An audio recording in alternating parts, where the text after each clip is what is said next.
Hi, I'm Ellie Klein. I'm co-chair of the Shareholder Activist practice at Schulte, Roth and Zabel in New York, and we have a leading practice in activism. I'd like to talk to you today a little bit about one aspect of activism, which is activism in regulated industries. For example, companies that are governed by insurance regulators, let's say insurance company, or banks, bank holding companies, whatever it may be, they are governed by bank regulators. The bank regulators could be the Fed from a federal level, and a lot of states just defer to the Fed to begin with. But each state also can have its own bank regulators, which can work in tandem with the Fed or can have their own interpretation of the application of the rule. And when you're dealing with regulated companies, one of the things that we are challenged with is trying to make sure that the regulations don't get in the way of this change we're trying to drive. So I'm using the classic example, there are many different examples to this, of having change at the boardrooms. You want to nominate, you want to replace board members or add board members. In a regulated industry, the main word you worry about is control. Control is a word that has consequences in the regulated industries because the regulators are looking to make sure under the regulations that the directors are qualified, that the people who are behind the ownership don't have undue influence within whatever the regulations requirements are.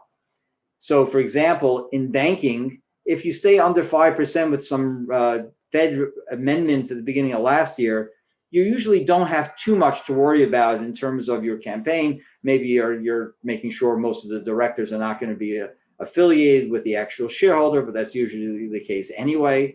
So that's a pretty low threshold, under 5%, not too much to worry about, a couple of things you pay attention to.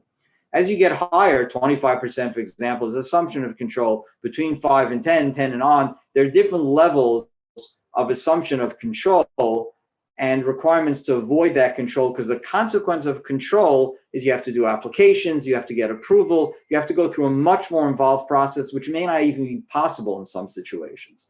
So you want to avoid control, or you want to do what's called rebutting control. So if you have the ability to do that, it's pretty easy. But again, depends which rules and which regulator you're playing with, Fed versus state, and individual states' interpretations. Important to know how to do that. Similarly, on the insurance side, same thing. As you go higher in 5% and above, 10%, gaming is another example. But even on insurance, if you're trying to not have control or get approval for having control, you have to do a Form A filing. It takes months to get through it, interviews, the whole thing, and really makes almost these campaigns impossible to do if you're doing the full-blown one.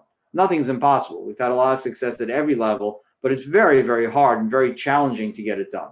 So you want to rebut control there as well and fall within the guidelines of the statutes and the rules to be able to rebut this control and be able to demonstrate that you're falling within the rules.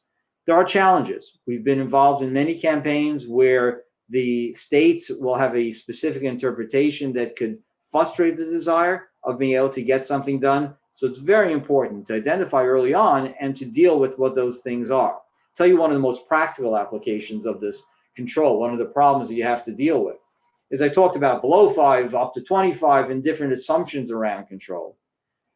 But think about a practical thing. In any campaign, any proxy contest, you're looking at the end of the day to get votes given to you to submit on behalf of the vote holders. You have the proxy, so to speak, not your votes, but you're collecting them to hand them in.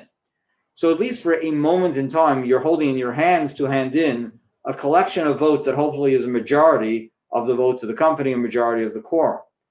Is that then going to cross those thresholds I spoke before? You may not have that level. You may be able to rebut control relatively easily, but what do you do at that moment in time you're handing in the proxies?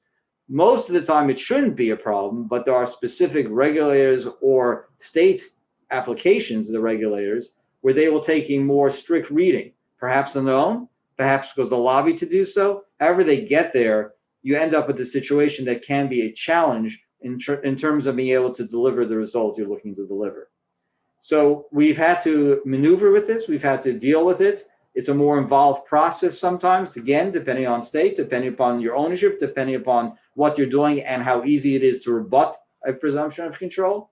But it's something that is a challenge that has to be dealt with and done correctly. Otherwise, the entire campaign could be lost over technicalities, which we can debate whether they should be applicable, but they're going to be applicable, and it's going to be a problem. So really, what's the takeaway from this? Is if you're dealing with the regulated industry, by all means, you can still do it, but you need to identify early on what are the specific regulations and regulators that you're dealing with, what are their requirements, what is the process you have to do, so that you can build it into your campaign, make sure you're going to do it in the right way to succeed, and not end up having yourself frustrated at the last minute with not being able to deliver the votes or having to pivot and change the result that you were hoping to achieve.